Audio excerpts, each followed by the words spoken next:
Всем привет! Сегодня у нас короткие расклады, потому что горло болит. Итак, сегодня у нас расклад, что грядет, то, что тебя шокирует.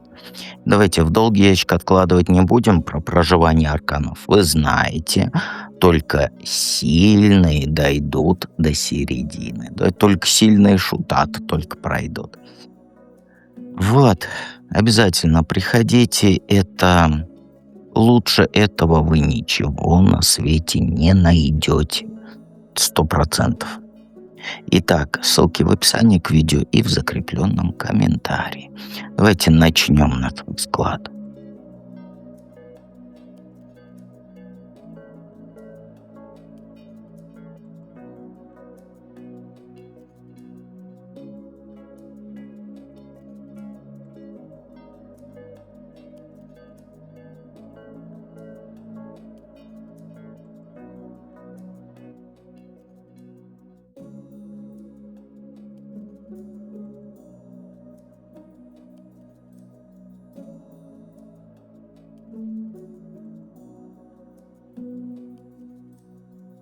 Единички. Первый вопрос у нас. Чего ты не замечаешь? Ну, ты знаешь, ничего не замечаешь. Тут карта семьи и старика. Но это не меня, ни в коем случае. Можно, конечно, прочитать, что ты замуж выйдешь за меня, но нет. Ты этого бы заметила. Этого бы ты точно заметила. У тебя просто, знаешь, рядом с тобой по этим картам семейная крепость. То есть твоя бабушка, твой дедушка, дядька, неважно кто, родственник твой, он, они вот твоя броня, семья твоя броня, вот так скажем. Ты думаешь, что это данность, но это не так. Твое окружение — это не просто родня, это прям готовый щит от всей жизненной херни. Но ты этим не пользуешься, потому что ты вечно в телефоне уткнулась там, суетишься по всякой ерунде. Видишь вот эти вот, помнишь, точнее, вот эти посиделки, да, за общим столом? Куча родни, смех, песенки, фотографии в альбоме. Это не просто фон. Это твой бесплатный спасательный круг. А ты не ценишь, что у тебя есть люди, которые реально вложились в твою стабильность. Тебе вот кажется, что там квартира, там вот это все твоя личная заслуга. Хрен там. Без вот этого семейного тыла ты бы давно билась, как рыба об лед. И да, сигнификация тебе не больше 25 лет. И ты не замечаешь, что все твои успехи, они стоят на фундаменте из вот чужих жертв. Бабушкиных, маминых выходных, отцовских денег, маминых нервов. Ты настолько привыкла к этому благополучию, что ты воспринимаешь его вот как воздух, да, как данность. Когда воздух есть, о нем не думают. Но вот если бы вдруг эти люди взяли и дверью хлопнули, ты бы сразу поняла, на чем держится твоя вот эта самостоятельность. Поэтому вылезай из своей ракушки и начинай благодарить. Причем не абстрактно, а конкретно. Бабушке своей позвони. Деду пирогов купи, напеки. Понимаешь? Или там собери всех на шашлыки.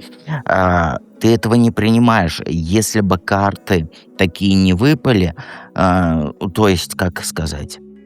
Если бы ты поняла это, то карты бы такие не выпали. Ты не понимаешь ценности своей семьи. У тебя, знаешь как, еще раз повторяю, тебе не больше 25 лет. У тебя как вот? Есть и есть. Ой, не трогайте меня, ой, я занята, ой, вы все там такие-сяки. Вот я тебе по собственному опыту скажу. Знаешь, когда родню не ценишь, когда они все живые, то это не принимаешь, вот как родню, точнее, ты принимаешь как данность. А вот когда все уйдут, вот тогда ты поймешь. А сейчас у тебя там, ой, вы всем не мешаете жить, и вот это вот вся хрень. Так что тебя шокирует-то? Ну, знаешь, ты получишь резкий пинок под зад, причем от самой жизни. Ты сидишь сейчас в своей вот эти зоны, в зоне комфорта, да, как лягушка в теплом болоте. И думаешь, ну вот у меня все устаканилось, можно расслабиться. Нет.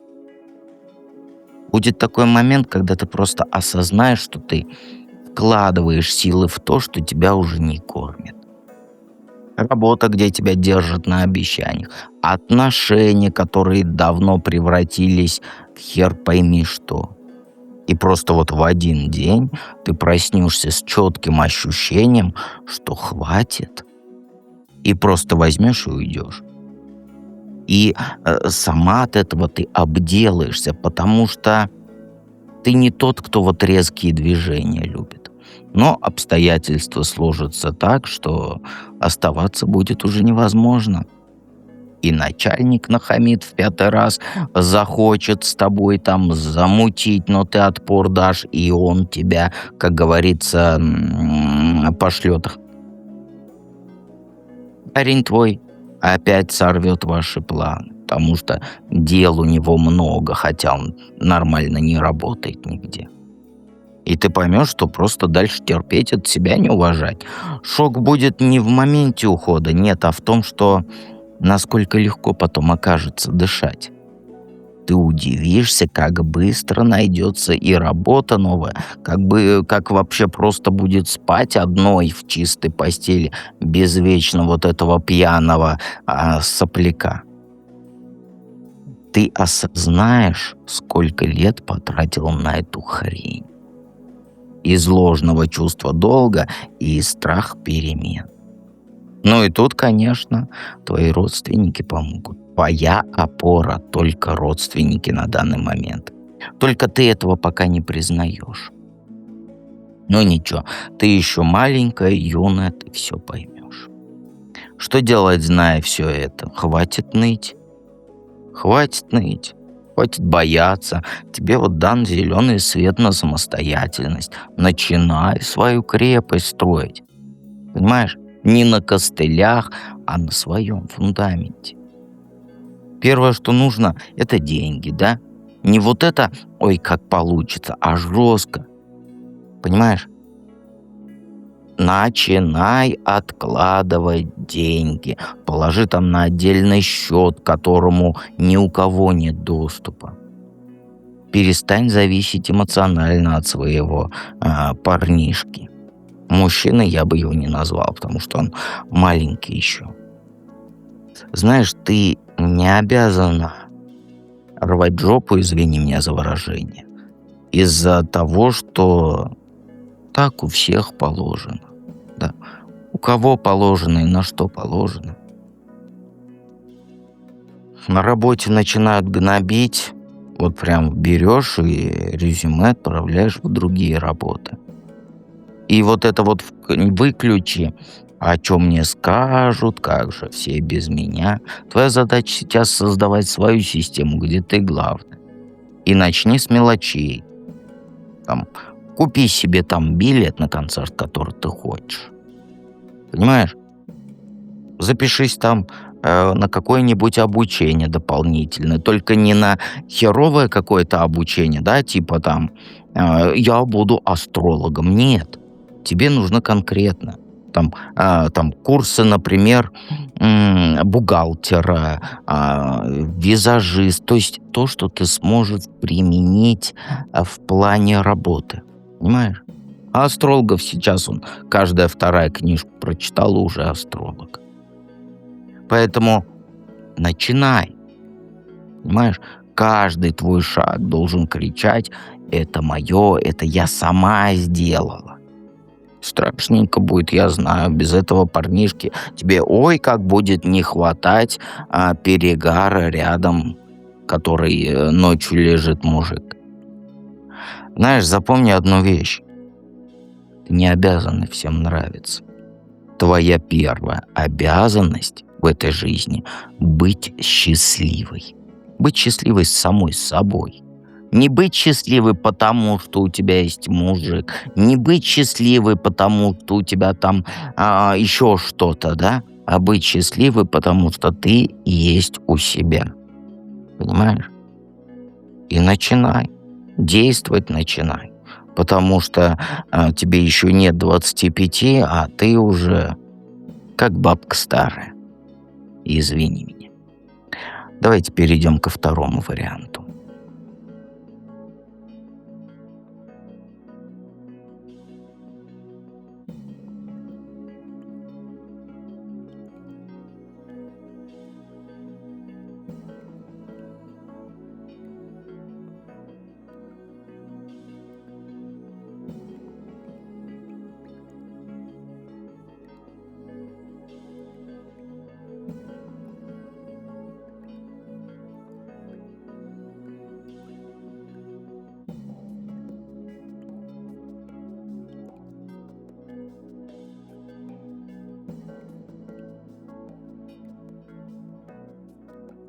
Двоечки. Сегодня по фактам только, да? Чего ты не замечаешь? А ты знаешь, что не видишь? Что твоя вот эта стабильность, которая сейчас есть, это не вечный праздник. Это просто вечная передышка. Вот сейчас все вокруг кричит, что вот пора перестать считать себя королевой, да? Королевой этого бала. И пора осмотреться. Ты же в иллюзии застряла.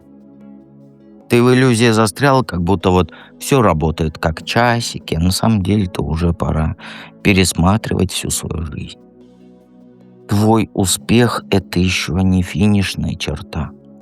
Это просто зеленый свет для новых задач, который ты упорно откладываешь в долгий ящик. Понимаешь? Ты вот купила квартиру, да, а потом обнаружила, что забыла счета проверить, там, за воду и так далее. А уже все подтекает. Тебе надо срочно перестать цепляться вот за старое. Понимаешь? И начать смотреть на все вообще под другим углом. Пока ты радуешься, что у тебя все сложилось, реальность уже готовит подлянку. Потому что застой — это не победа, это начало конца. И твой нынешний комфорт, он тебя усыпляет. А на деле требуется резко сменить свою позицию, даже если это неудобно для тебя. Вот перестань вешать лапшу на уши себе, да? И признай, что твои достижения, которые сейчас, это не панацея, это только ступенечка, одна из, которая скоро потребует решения жестких от тебя. А ты не видишь, что твой вот этот идеальный, как сказать, статус-кво, да, он уже прогнил изнутри. И если ты не встряхнешься, то через месяц, через два будешь разгребать последствия своей собственной слепоты. Все, что сейчас тебе кажется надежным, скоро потребует перезагрузки. Понимаешь? И тут нет вопроса «если это произойдет». Тут вопрос в том, что когда это произойдет. Понимаешь? А задача твоя не цепляться за старое. И отпустить вот этот контроль, чтобы не пришлось потом пожар тушить с этими, как говорится, опущенными штанами. Поняла, да, как? Что тебя все-таки шокирует? Ну, знаешь, жесткий разрыв с тем человеком, которого ты считала своей вот, как сказать, каменной стеной. Этот мужик, вот, который вечно кивает, мол, я все беру на себя, на самом деле он тянет тебя на дно своими вот этими полумерами. Ты думаешь, что он тебя страхует, а в итоге в момент X, так скажем, да, выяснится, что его надежность — это была только красивая, это обертка. А обертка чего оборачивала? Полную его беспомощность. И вот твои ожидания от этого человека, они просто вдребезги разобьются. Когда ты поймешь, что все обещания у него — это просто пустой звук. А за маской вот этого вот успешного бизнесмена или там образцового семьянина скрываются обычные понты, не способные решить даже свои собственные косяки. И ты будешь лить слезы над этой мелочью, не понимая, что главный удар придет он оттуда, откуда ты не ожидала. То есть от того, кто клялся тебя поддержать. Это не обязательно твой мужчина, ни в коем случае. Это человек, твоя каменная стена. Вот кому ты полностью доверяешь. Позиция у него, знаешь, я знаю, как лучше, я знаю, что нужно. Это все окажется пшиком. Понимаешь? Ну, когда на кону будут реальные ресурсы или твои интересы. Ну, тогда придется столкнуться с правдой. Ты просто останешься один на один с проблемой, которую он создал. Ну, или усугубил своим вот этим наплевательством. И вся его вот эта показушная стабильность, просто все рухнет. А ты от этого будешь шокирована. Что делать, зная все это? Знаешь, твоя задача сейчас это вот стать не секатором, комбайном. Вот прям комбайн есть же, который вот рубит вот эти вот колоски, да? Вот тебе нужно быть комбайном вот этим. Хватит ныть, ждать у моря погоды, бери все вот прям в ежовые рукавицы. Но без истерик. Вот смотри, запомни раз и навсегда, никогда истерики не помогут ничему. Вот никогда. Любую ситуацию придумай, истерики не помогут. Тебе нужно, как король жезлов, да? Четко цели поставить, пинки раздать под зад вот этим лентяям и проблемы решать по мере их поступления. Но параллельно включай режим вот этой королевы Пентаклей. Каждую копеечку считай, проверяй все договоренности и на слово даже родной собаке не верь. Забудь про вот эти вот как-нибудь, а авось прокатит. Только конкретные шаги, только с подстраховкой. То есть, знаешь, вот у тебя есть план А, ну, образно говоря. Вот создай план Б, В и Г. Потому что твой нынешний гарант, так скажем, да, он скоро лопнет, как мыльный пузырь. И начнет с жесткой проверки своих же денег, своих ресурсов. И своих ресурсов в плане людей. Например, там, кто реально может помочь. Какие связи использовать, где соломку подстелить. Понимаешь? Затем действуй. Но не импульсивно, нет. Знаешь, сказать, каждый шаг должен в цель бить, а не быть там реакцией на эмоции. Кто истерит, они в вечном говне ходят. Вот просто запомни вот это правило на всю жизнь. Истеришь — ты говно. Или плаваешь, ты говно и плаваешь в говне. Понимаешь? А в твоем случае нужно ревизию людей вокруг сделать. Нужно кого-то уволить — уволь. Пора, как говорится, хлам продавать — продавай. Требуется наорать там на партнера, на мужика, на своего. Ори, но не истери. Ори, но не истери. Это разные вещи. И параллельно строй новую систему безопасности. Деньги откладывай. Если у тебя какие-то договоренности с людьми, то обязательно на бумаге это все фиксируй. Там даже вот, как тебе сказать, даже если близкая подруга попросила денег, да, вот у тебя как? Какие нотариусы, на тебе деньги, да, отдашь как сможешь. Нет. Вот время пришло, все на бумаге через нотариуса. И находи надежных людей уже. Не распыляйся также на 150 дел сразу. Понимаешь? И самое важное, что карты показывают, тебе нужно передять. Передять можно, но нормально. Перестать вот надеяться на вот эти, на чужое спасибо, на чужую помощь. Потому что, только сама ты сможешь вытянуть эту лодку. Понимаешь? Поэтому свою горящую жопу сочетай с холодной головой. Жопа горяча, голова холодна. Вот это ты должна быть, понимаешь?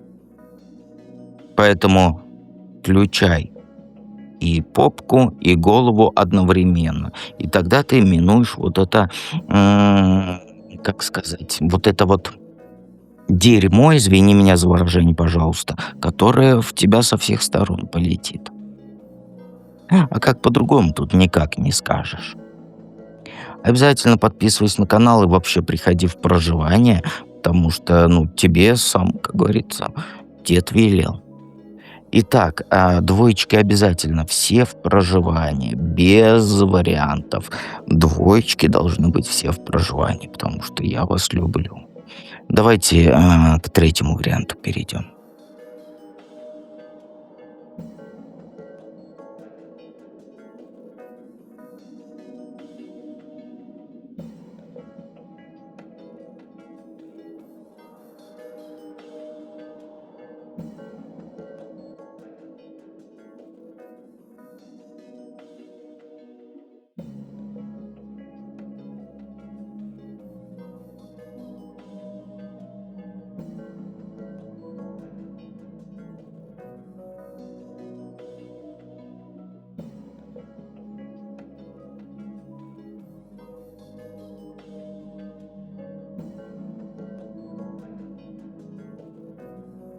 Троечки, троечки, троечки.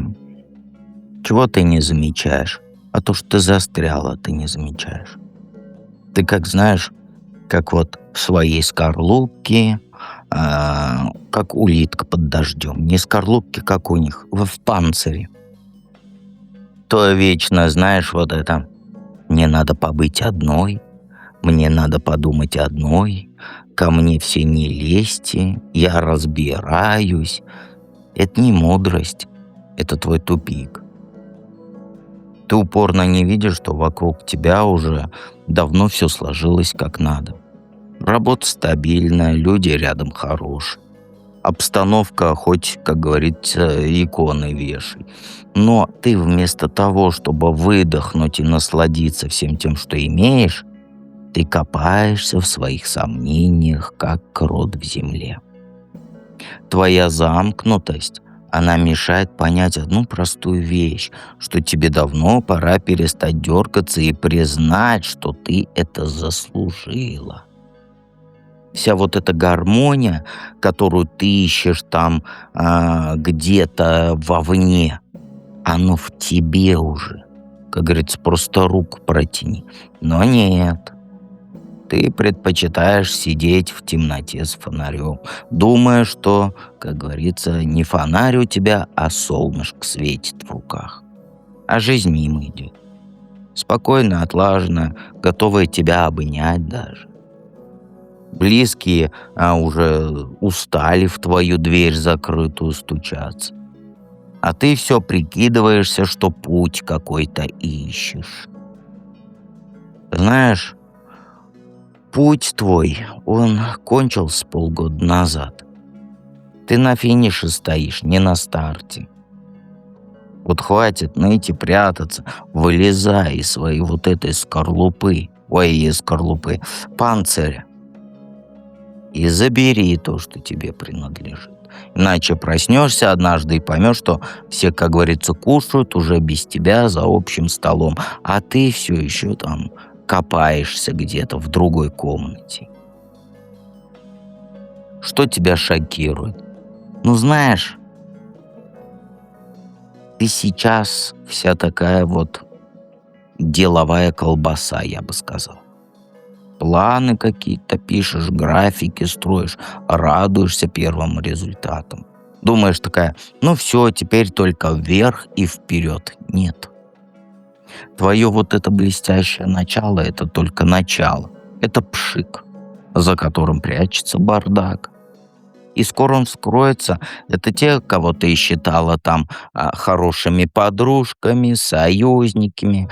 На самом деле грызутся за кусок пирога у тебя за спиной. Вот эти милые твои сотрудники, которые кивают тебе на совещаниях своими гривами, они давно уже ножи точат за твоей спиной. И твой успешный проект трещит уже по швам. Потому что все только вид делают, что работают. На самом деле же каждый тянет одеяло на себя. И когда все рванет, а это внезапно будет, ты просто обделаешься от злости. Потому что окажется, что твои вот эти графики, красивые отчеты — это просто цирк. А реальная работа стоит. Ладно бы там враги, да, так нет, это же твои якобы подружки. Они устроят вот эти подковерные игры с намеками, сплетнями, подставами. Вот ты думала, что первые победы — это типа знак, что все идет по плану. Нет, это вот как раз затишье перед дракой. Что делать, зная все это? Хватит ныть. Хватит в подушку реветь. Ситуация жопная, согласен. Но если ты сейчас вот развалишься, тебя просто сожрут без майонеза. А без майонеза, как мы помним, да, нет еды. Собери всю свою волю в кулак. Вот вся вот эта твоя внутренняя дрожь, типа «я так не могу» и так далее, это не прокатит. Потому что ты сильнее, чем думаешь. Истерик, драк не нужно. Просто встань и действуй быстро, точнее медленно, уверенно, без эмоций, как вот паровоз по рельсам. Поезд, извини меня, паровозов нет давно уже. Первое — это забудь про вот эти свои одиночные забеги. Твоя сила сейчас, знаешь, в чем? В своих. Семья, друзья, которые реально тебя поддерживают. Сейчас не время стесняться помощи просить. Всех вокруг собери и накорми пельменями. Пусть они прикроют твои слабые места. И прекращай вот эти свои иллюзии. Если в работе надо дать это самое трындюлей, дай, но прям хладнокровно. В отношениях пора ультиматум ставить? Ставь. Твоя задача не победить, а порядок навести. Потому что, как сказать, ты не замечаешь бардака в своей жизни. Понимаешь? И в конце вот этого ада тебя ждет не катастрофа, а твой же дом, полный тепла и своих людей. Это я образно говорю. Поэтому не распыляйся на вот этих говнюков, которые, как говорится, жопку облизывают тебе. Держи фокус на том, что действительно важно. Свои настоящие близкие подруги. И все остальное просто, как говорится, выжги каленым железом. Через месяц будешь смеяться над этим кризисом, как говорится, с бокалом вина, с любимыми, настоящими близкими людьми. Но только ты, если сейчас не сдуешься. На данный момент тебя окружают не подруги, а то самое. Подписывайся на канал, сегодня короткие расклады. И помни, что дед всегда рядом.